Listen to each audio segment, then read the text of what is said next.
ನೀವು ಮಾನ್ಯ ಅಧ್ಯಕ್ಷರೇ, ಇವತ್ತು ಪ್ರತಿಪಕ್ಷ ನಾಯಕರು ಈ ಸದನದಲ್ಲಿ ಎಲ್ಲ ಕಡೆ ಬ್ಯಾಲೆನ್ಸ್ ಮಾಡ್ತಿರ್ತೀವಿ ಅಂತ ಹೇಳಿ ಬ್ಯಾಲೆನ್ಸ್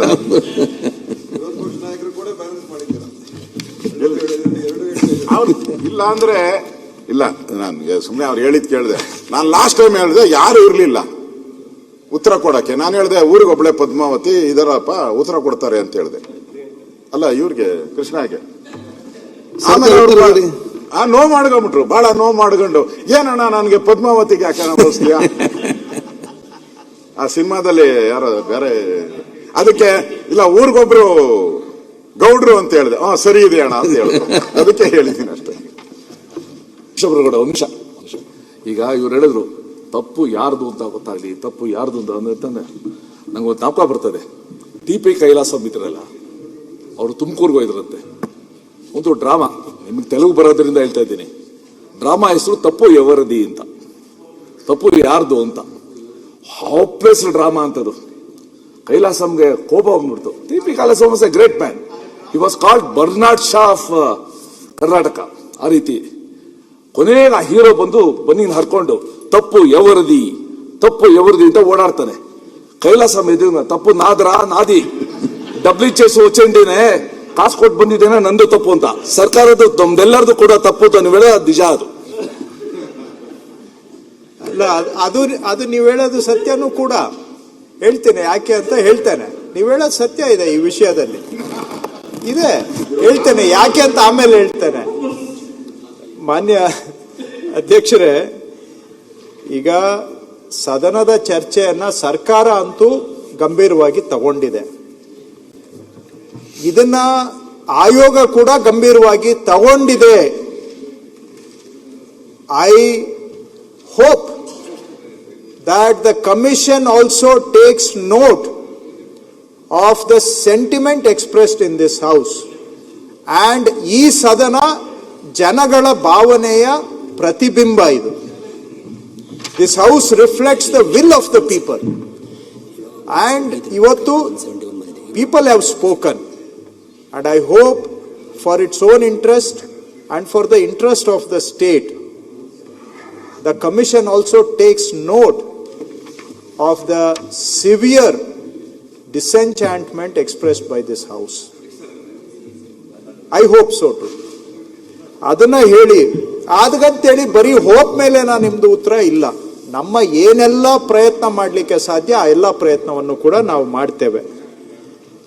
ಈಗ ಮಾನ್ಯ ಪ್ರತಿಪಕ್ಷದ ನಾಯಕರು ಇವ್ರನ್ನೇನಾದ್ರೂ ಒಂದು ಲಾಜಿಕಲ್ ಎಂಡಿಗೆ ತಗೊಂಡೋಗ್ಬೇಕು, ನೀವು ಇದಕ್ಕೆ ಪನಿಷ್ಮೆಂಟ್ ಆಗಬೇಕು ಅಂತ. ನಾನು ವಿಷಯಾಂತರ ಮಾಡಲಿಕ್ಕೆ ಅಥವಾ ಸಮಜಾಯಿಷಿ ಮಾಡ್ಕೊಳ್ಳಿಕ್ಕೆ ಇದನ್ನು ಹೇಳ್ತಾ ಇಲ್ಲ. ಇದರಲ್ಲಿ ನಿಮ್ದು ಎಷ್ಟು ಪಾತ್ರ ಇದೆ, ನಮ್ದು ಅಷ್ಟೇ ಪಾತ್ರ ಇದೆ. ರಾಜ್ಯದ ಈ ನೇಮಕಾತಿಯಲ್ಲಿ ಒಂದು ಅತ್ಯಂತ ಮೋಸ್ಟ್ ಕಾಂಟ್ರವರ್ಷಿಯಲ್ ರಿಕ್ರೂಟ್ಮೆಂಟ್ CIDಗೆ ಹೋಯ್ತು. ಅಲ್ಲಿ ತಪ್ಪು ಆಗಿದೆ ಅಂತ ಸಾಬೀತಾಯಿತು. ಅದನ್ನ ಕೋರ್ಟಲ್ಲಿ ಚಾಲೆಂಜ್ ಮಾಡಿದ್ರು. High court single bench, double bench, supreme ಕೋರ್ಟ್ಗೆ ಹೋಯ್ತು. ಎಲ್ಲಾ ಕಡೆ ನೇಮಕಾತಿಯಲ್ಲಿ ತಪ್ಪಾಗಿದೆ ಅಂತ ಪ್ರೂವ್ ಆಯ್ತು. ಅದನ್ನ ನಮ್ಮ ಸರ್ಕಾರ, ನಿಮ್ಮ ಸರ್ಕಾರ ಇಬ್ಬರೂ ಸೇರಿ ಅವ್ರನ್ನ ರೆಗ್ಯುಲರೈಸ್ ಮಾಡಿದ್ದೇವೆ.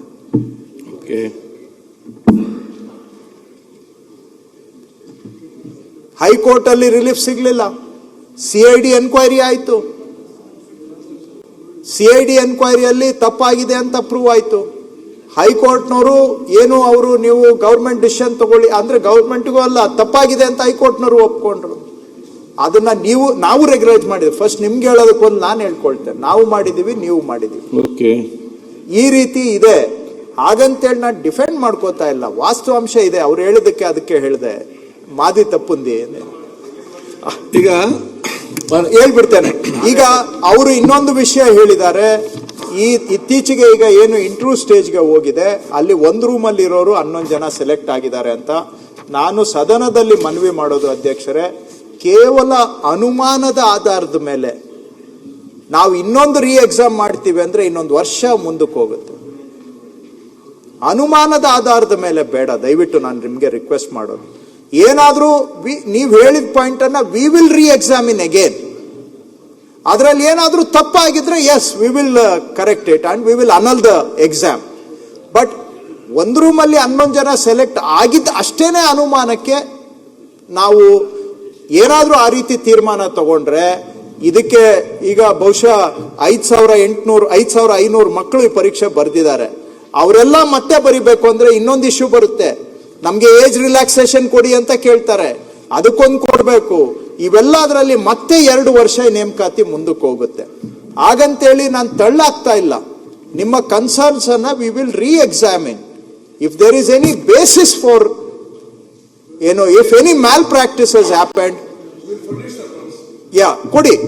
V will re-examine. ಏನಾದ್ರೂ ತಪ್ಪಾಗಿದ್ರೇನು ಮುಚ್ಚಾಕೋ ಪ್ರಸಂಗ ಅಂತೂ ಇಲ್ಲ ಮಾನ್ಯ ಅಧ್ಯಕ್ಷರೇ. ಮುಂದುವರೆದು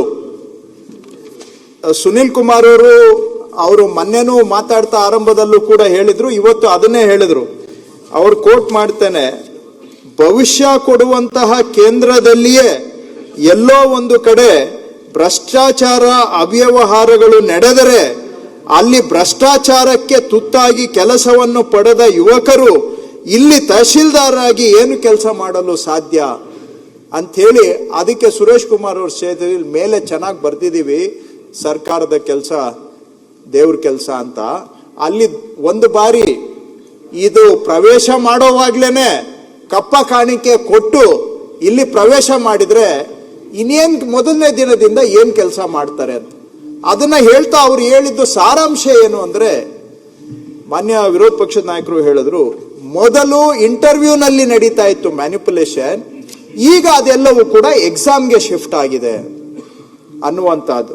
ಸೊ ಅದನ್ನು ಕೂಡ ನಾವು ಈಗ ಅರ್ಥ ಮಾಡ್ಕೊಂಡಿದ್ದೇವೆ. ನಾವು ಏನೇ ಇದನ್ನ ಸ್ಟ್ರೀಮ್ ಲೈನ್ ಮಾಡಬೇಕಾದ್ರೆ ಇನ್ಮೇಲೆ ಎಕ್ಸಾಮ್ಸ್ ಅನ್ನ ನಾವು ಸ್ಟ್ರೀಮ್ ಲೈನ್ ಮಾಡದೆ ಇದು ಸುಧಾರಣೆ ತರ್ಲಿಕ್ಕೆ ಆಗೋದಿಲ್ಲ. ಬೇರೆ ಕಡೆ ಎಲ್ಲ ಎಕ್ಸಾಮ್ಸ್ ಪಾರದರ್ಶಕವಾಗಿ ನಡೀತಾ ಇದೆ, ಇವ್ರಿಗೆ ಯಾಕೆ ನಡೆಸ್ಲಿಕ್ಕೆ ಆಗೋದಿಲ್ಲ? This is the major challenge. ಇದನ್ನ ಖಂಡಿತ ಸರ್ಕಾರ ಒಂದು ಸವಾಲಾಗಿ ನಾವು ತಗೊಳ್ತೇವೆ. ಇಫ್ ನೆಸೆಸರಿ ನಾನು ಮುಖ್ಯಮಂತ್ರಿಗಳಿಗೆ ಸದನ ಸಮಿತಿ ಹೇಳಿದ್ದೇನೆ, ಅದರ ಮೇಲೆ ಇದನ್ನ ಟೈಮ್ ಟು ಟೈಮ್ ಸೂಪರ್ವೈಸ್ ಮಾಡೋದಕ್ಕೆ ಬೇಕಾದ್ರೆ ಒಂದು ಕ್ಯಾಬಿನೆಟ್ ಸಬ್ ಕಮಿಟಿಯನ್ನು ಎಸ್ಟಾಬ್ಲಿಷ್ಮೆಂಟ್ ಮಾಡಿ. ಯಾಕಂದ್ರೆ ಸರ್ಕಾರದ ಒಳಗಡೆ ಇರೋರು ಕೂಡ ಅವರು ಸೆಕ್ರೆಟರಿನ ಕರೆಸಿ ಮಾತಾಡ್ಲಿಕ್ಕೆ ಅನುಕೂಲ ಆಗುತ್ತೆ. We will explore that option also. So exam ಅನ್ನ ಸುಧಾರಣೆ ತರಲಿಕ್ಕೆ ಎಲ್ಲಾ ಪ್ರಯತ್ನವನ್ನ ಮಾಡ್ತೇವೆ. ಸದನ ಸಮಿತಿಯಿಂದನೂ ಅದ್ರ ಬಗ್ಗೆ ಶಿಫಾರಸಿದ್ರೆ ವಿಲ್ ಎಕ್ಸಾಮಿನ್. ಇನ್ನೊಂದು ಮಾತು ಅವ್ರು ಹೇಳಿದ್ರು, ಈಗ 5 ವರ್ಷಕ್ಕೆ ಅಂತ ನೀವು ಹೇಳಿದಿರಾ, ಇದನ್ನ ನಿಜವಾಗಿ ಇಂಪ್ಲಿಮೆಂಟ್ ಮಾಡಕ್ ಆಗುತ್ತಾ ಅಂತ. ಅದರಲ್ಲಿ ಬರೋ ಸಮಸ್ಯೆಗಳು ನನಗೂ ಸ್ವಲ್ಪ ಅರಿವಿದೆ. ಯಾಕಂದ್ರೆ ಹೇಳೋದು ಸಲೀಸು, ಮಾಡಕ್ ಹೋದಾಗ 100 ಮಜಲುಗಳು ತನಗೆ ತಗೊಳ್ತವೆ. ಆದ್ರೆ ಅವೆಲ್ಲ ಸಮಸ್ಯೆಗಳು ಇದಾವೆ ಅಂತ ಅರ್ಥ ಮಾಡಿಕೊಂಡೇ ನಾವು ಸದನಕ್ಕೆ ಮಾತನ್ನ ಕೊಡ್ತಾ ಇದ್ದೇವೆ.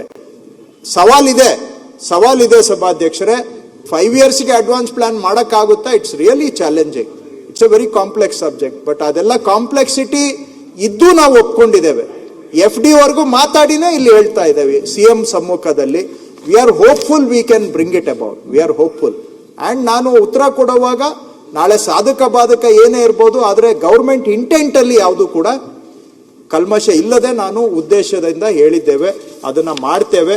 ಇನ್ನು ಮುಂದುವರೆದು ಯಾವುದೇ ಪ್ರಕರಣದಲ್ಲಿ ಈಗ ಹಿಂದೆ CIDಗೆ ಕೊಟ್ಟಿದ್ದೇವೆ, ಬೇರೆ ಯಾವುದೇ ನಿರ್ದಿಷ್ಟ ಪ್ರಕರಣ ಇದ್ರೆ ಬೇಕಾದ್ರೆ ನಾವು ತನಿಖೆ ಮಾಡ್ತೇವೆ. ಇದರಲ್ಲಿ ಏನು ನಮ್ಗೆ ಸಮಜಾಯಿಸಿ ಡಿಫೆಂಡು ಇಲ್ಲ. ನಾನು ಯಾಕೋ ಪ್ರತಿಪಕ್ಷದ ನಾಯಕರು ಬಹುತೇಕ ಕೇಳಿಸ್ಕೊಂಡಿದ್ದಾರೆ, ಆದ್ರೆ ನಾನು ಹೇಳಿದೆ ಇದನ್ನೇನು ಡಿಫೆಂಡ್ ಮಾಡ್ಕೊಳ್ಳುವಂತ ಕೆಲಸ ನಾವು ಮಾಡ್ತಾ ಇಲ್ಲ. ಅದರಲ್ಲಿ ಮಾಡ್ಕೊಳ್ಳೋದ್ರಲ್ಲಿ ನಮ್ದು ಏನು ಕೂಡ ಇಲ್ಲ. ಅದು ಸದನದ ಅಭಿಪ್ರಾಯದ ಜೊತೆಗೆ ಸರ್ಕಾರನೂ ಇದೆ.